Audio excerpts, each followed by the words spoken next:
हाँ, तो प्रिय छात्रों, आप लोगों को अगर तुलसीदास पर कुछ प्रश्न पूछना है तो आप पूछ सकते हैं। सर, तुलसीदास के लोक मंगल और उनके शील शक्ति सौंदर्य पर थोड़ा चर्चा कर दीजिए। ठीक ठीक है। देखिए, गोस्वामी तुलसीदास हिंदी साहित्य के इतिहास में भक्ति काल की राममार्गी भक्ति शाखा के शिरोमणि भक्त कवि थे। राम भक्ति को रामचरितमानस के पारायण के रूप में घर घर की चौखट तक पहुंचाने वाले तुलसीदास ही हुए हैं। समाज के हर वर्ग को तुलसी का साहित्य प्रभावित करता है। परिवार के प्रत्येक अंग का परिचय तुलसी ने जिस मंगलकारी भावना से प्रस्तुत किया वह अवर्णनीय है। उन्होंने माता पिता, पति पत्नी, गुरु शिष्य, भाई भाई के अलावा पुत्र वधू को किस प्रकार स्नेहपूर्ण ढंग से रहना चाहिए का आदर्शपूर्ण वर्णन किया है। अब आप समझिए कि तुलसीदास की एक चौपाई पर फादर कामिल बुल्के को बेल्जियम से भारत आने पर विवश कर दिया था। वो चौपाई कौन है? चौपाई ध्यान दीजिए आप लोग। धन्य जन्म जग जीतल तासु, पितहि प्रमोद चरित सुनि तासु, चरि पदारथ करतल ताके, प्रिय प्रिय पितुमातु प्राण सम जाके। तो ये समझिए, गोस्वामी तुलसीदास का हृदय बहुत ही विशाल था। ये रूढ़िवादी हिंदू नहीं थे, राष्ट्रीय चेतना, राष्ट्रीय भाव से ओतप्रोत थे। इन्होंने कल्याणकारी धर्म की ऐसी शाश्वत व्याख्या की है जो देखते ही बनती है। मानस में उन्होंने कहा है कि परहित सरिस धर्म नहीं भाई, परहित सरिस धर्म नहीं भाई, पर पीड़ा सम नहीं अधमाई। तो तुलसीदास की विश्व चेतना, विराट चेतना, विराट विश्व की एकता की ओर उन्मुख है। और इसी अपनी साधना को, उसी विश्व दर्शन के आधार पर तुलसीदास जी ने रामचरितमानस में कहा है, सीय राम मैं सब जग जानी, करहु प्रणाम जोर युग पानी। आपने लोकमंगल की बात की, तो साहित्य का उद्देश्य ही लोकमंगल होता है और इसी आधार पर तुलसी का संपूर्ण जीवन और उनका कृतित्व लोकहित को समर्पित है।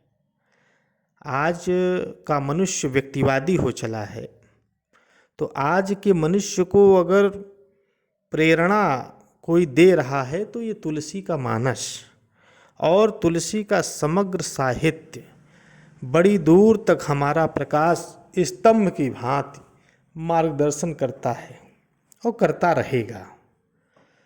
तो लोकमंगल की दृष्टि से देखें तो आप देखिए, गोस्वामी तुलसीदास जी ने रामचरितमानस के आरंभ में ही वो स्पष्ट कर दिया था कि मंगल करन कलमल हरन तुलसी कथा रघुनाथ की, मंगल करन कलमल हरन तुलसी कथा रघुनाथ की। ऐसे मानस के अंत में और भी स्पष्ट कर दिया कि कलिमल हरन विषय रस फीकी, शुभक सिंगार मुक्त जुबती की, दलन रोग भव मूरी अमी की, तात मात सब विधि तुलसी की।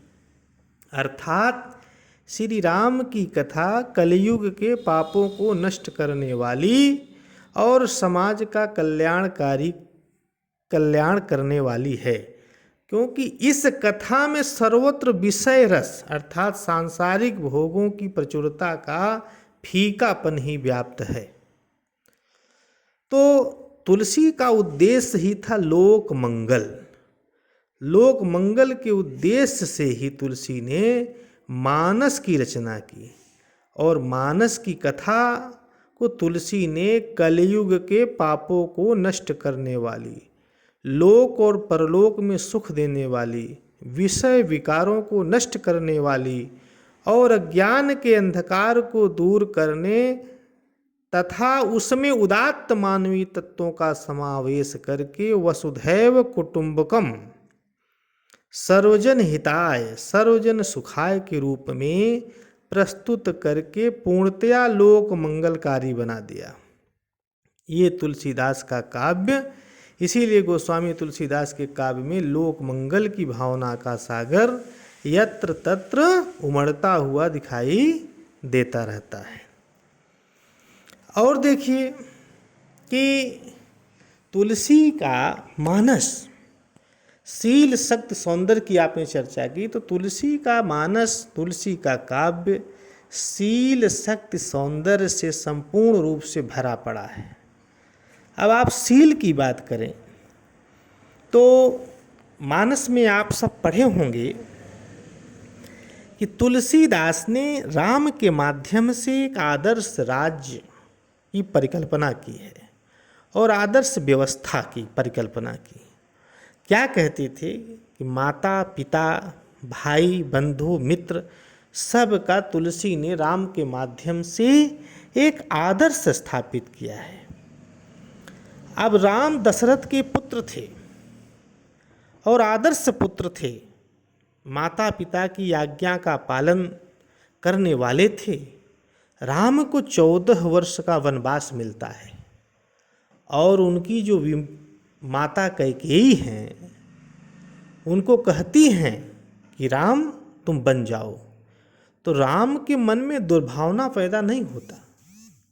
राम तो सहज मन से कहते हैं, और तुलसी ने मानस में इसका उल्लेख किया है कि सुनु जननी सोई सुत बड़ भागी, जो पितु मातु बचन अनुरागी। ऐसे राम, ये राम का शीलत्व है। जहाँ राम ने शील की उस पराकाष्ठा को पहुँच गए कि इससे बढ़कर हो ही नहीं सकता। और देखिए, अब ये शील की चर्चा हुई है तो आप देखिए शरणागत की विषय में चर्चा करें। वो शालीनता का सबसे बड़ा उदाहरण है। विभीषण के शरण में आने पर शंकालु सुग्रीव बंदी बनाने का परामर्श देते हैं, लेकिन राम उन्हें समझाते हुए कहते हैं कि शरणागत कहूँ जे तजहि, शरणागत कहूँ जे तजहि, निज अनहित अनुमान, ते नर पावर पापमय, तिनहि बिलोकत हानि। और देखिए कि भीषण युद्ध के बीच और लक्ष्मण के शक्ति लगने पर भी उन्हें विभीषण की चिंता है। राम कोल किरात और केवट आदि से भी मधुर संभाषण करते हैं। मार्ग में ग्राम निवासी राम से अनेकानेक प्रश्न करते हैं, परंतु राम उनके प्रश्नों का उत्तर बड़े धैर्य तथा प्रसन्नता से देते हैं। निषाद को उतराई देते समय राम अपने अद्भुत शील का परिचय देते हैं। उनके शील स्वरूप को देखकर सहज ही ये सभी प्रभावित होते हैं। राम भरत मिलाप को तो शालीनता का विराट चित्र कहा जा सकता है। इसीलिए आचार्य रामचंद्र शुक्ल को लिखना पड़ा कि चित्रकूट में राम और भरत का जो मिलन हुआ है वह शील और शील का, स्नेह और स्नेह का, नीति और नीति का मिलन है। तो राम शील के, शक्ति के, सौंदर्य के ये साक्षात प्रतिमूर्ति हैं। अब शील पर चर्चा हमने किया, अब शक्ति के विषय में थोड़ा सा चर्चा कर दें आपके समक्ष। तो राम शक्ति के भी साक्षात अवतार थे। छोटी सी उम्र में उन्होंने ताड़का, सुबाहु जैसे राक्षसों का वध किया और धर्म की रक्षा की। जिस शिव धनुष को उस समय बड़े बड़े पराक्रमी योद्धा तक उठा न सके, उसी धनुष को देखते ही देखते राम ने प्रत्यंचा चढ़ा दिया और तपस्वी वेश में स्त्री और भाई लक्ष्मण के साथ दारुण मार्ग पर वन में निश्चरों का संहार करते हैं। ये भी अद्भुत शक्ति का परिचायक है। और उसी शक्ति के बल पर धर्म की रक्षा हेतु राम ने उस पराक्रमी रावण को, जो अधर्मी था, निरंकुश था, जो असहाय को कष्ट दे रहा था, ऐसे रावण का नाम निशान तक मिटा देते हैं। 100 लख पूत 1.25 लाख नाती, ता रावण घर दिया न बाती। ये उदाहरण है राम का, जो शक्ति के साक्षात अवतार थे। अब हम चर्चा करेंगे सौंदर्य पर। तो तुलसी के राम की नैसर्गिक सुंदरता तो अवर्णनीय है। राम सीता के नैसर्गिक सौंदर्य में तुलसी ने अपनी अद्भुत लेखन शक्ति का परिचय दिया है। सौंदर्य में तो राम पर कोटि कामदेव न्योछावर किए जा सकते हैं, जैसा कि मानस में उल्लेख है कि बय किशोर सुषमा सदन, बय किशोर सुषमा सदन, श्याम गौर सुखधाम, अंग अंग पर वार अहि, कोटि कोटि सतकाम। क्षण क्षण नूतनता धारण करने वाले राम का अकृत्रिम सौंदर्य नेत्रों को अपनी ओर आकृष्ट करता है। सुभग श्रवण सर शीरुह लोचन, मानस में कहा गया है कि सुभग श्रवण सर शीरुह लोचन, वदन मयंक तापत्रय मोचन, केहरि कंधर बाहु विशाला, उर अति रुचिर नागमणिमाला।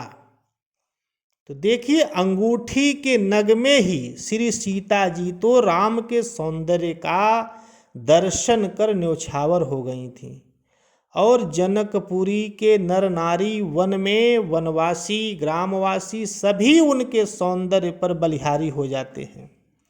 मानस में इसका उल्लेख है। तुलसीदास जी ने बहुत अच्छी तरह मानस में इसका उल्लेख किया है कि देखी राम छवि को एक कहई, जोगु जान किए यह बर अहई, जो सखी नहीं नर नाहू, पन परिहरि हठी करई विबाहू। एक जगह और क्या कहते हैं, कहऊ सखी अस को तनुधारी,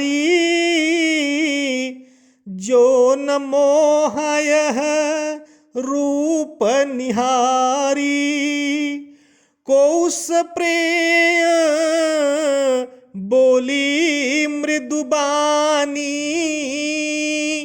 जो मैं सुना सो साच हूँ सचानी।